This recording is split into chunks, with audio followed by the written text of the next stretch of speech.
में editor in chief अनुराग चड्ढा जी भी हमारे साथ में जुड़ चुके हैं। सर, अगर बात की जाए, क्योंकि 2 दिन के ब्रेक के बाद नई संसद का पहला सत्र शुरू हो रहा है और ऐसे में राष्ट्रपति के अभिभाषण पर धन्यवाद प्रस्ताव भी आना है, चर्चा होनी है, लेकिन अगर बात की जाए यहां पर तो क्या चर्चा होगी, क्योंकि विपक्ष का रुख कुछ और ही नजर आ रहा है।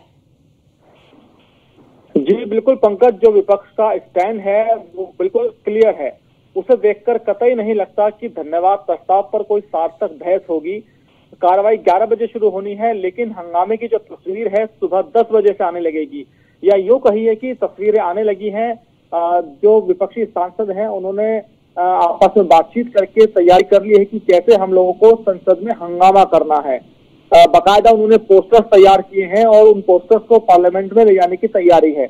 इसके अलावा जो अहम मुद्दा यहाँ पर रहेगा, जो ईडी सीबीआई के दुरुपयोग का जो आरोप लगता है सरकार के ऊपर हमेशा से, तो उसको लेकर ये लोग हंगामा करने वाले हैं। विपक्ष 10 बजे से हाथों में तख्ती लेकर संसद भवन के अंदर नारेबाजी करेगा। निश्चित तौर पर इनकी पूरी तैयारी है। इसके अलावा जो नीट का मामला है वो आप देखिए पहले से ही सड़कों पर चल रहा है। विरोध का जो प्रदर्शन है वो सरकार को झेलना पड़ रहा है। वही नीट के मुद्दे पर संसद के अंदर भी और सरकार के बाहर भी घेरने की पूरी तैयारी विपक्ष ने कर ली है। राहुल गांधी ने कल ही अपने एक्स पर एक वीडियो पोस्ट किया था जिसमें एक एक करके सारे मुद्दे गिनाए थे जिस पर इंडिया गठबंधन सरकार की घेराबंदी करेगा। पंकज बिल्कुल। और सर यहाँ पर क्योंकि एक तो ये भी मुद्दा है, दूसरा ये है कि डिप्टी स्पीकर को लेकर भी बड़ी यहाँ पर सियासत गरमाई हुई है, क्योंकि अखिलेश यादव ने इस दौरान अवधेश के नाम को आगे बढ़ाया है और ऐसे में क्योंकि तीसरी बड़ी पार्टी उभरी है समाजवादी पार्टी इस बार, तो ऐसे में क्या लगता है क्योंकि डिप्टी स्पीकर पर क्या ये आज मुद्दा सुलझ जाएगा, इसको लेकर क्या पूरी रणनीति बनकर सामने आ जाएगी क्या सर?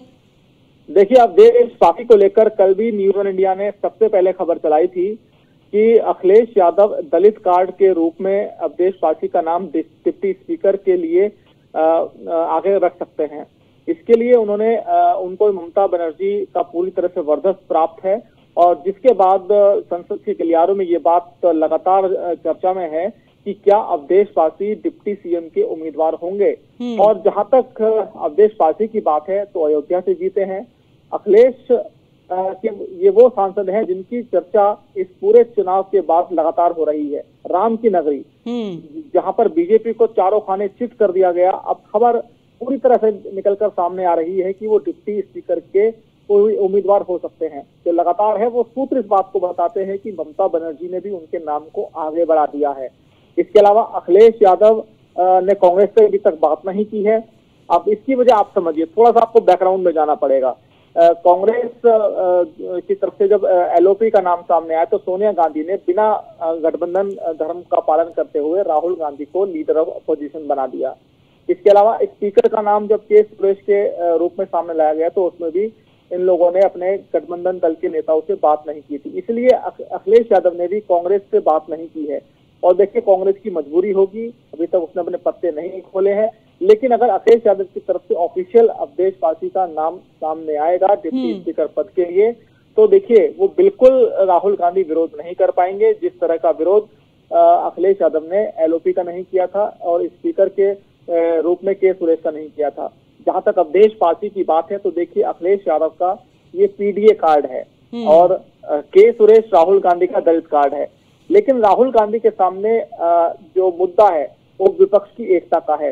राहुल नेता प्रतिपक्ष भी हैं, अवधेश पासी और के सुरेश दोनों दलित समुदाय से आते हैं, तो देखना होगा कि राहुल गांधी इसको लेकर क्या फैसला लेते हैं। लेकिन इतना जरूर है कि अखिलेश यादव का जो फ्लोर मैनेजमेंट है वो बहुत शानदार रहेगा, चाहे विपक्ष के तमाम नेताओं को मनाना हो या फिर बीजेपी के सामने ये मैसेज देने की कोशिश हो कि बीजेपी को दलगत राजनीति से ऊपर उठकर अवधेश पासी के नाम का समर्थन करना चाहिए क्योंकि वो दलित समुदाय से आते हैं। जी बिल्कुल। और ऐसे में ना, क्योंकि हमने जब चुनाव का समय था देखा था कि गठबंधन के दौरान जो मुद्दे थे, चाहे महंगाई का मुद्दा रहा हो, अग्निपथ का मुद्दा रहा हो, उसको लेकर एक रणनीति बनाई थी विपक्ष ने कि हमें इस रणनीति के साथ में जाना है, युवाओं के बीच में जाना और आखिरकार जो योजनाएं हैं उनको उनके बारे में बताना कि कितना नुकसान इन सब चीजों से है।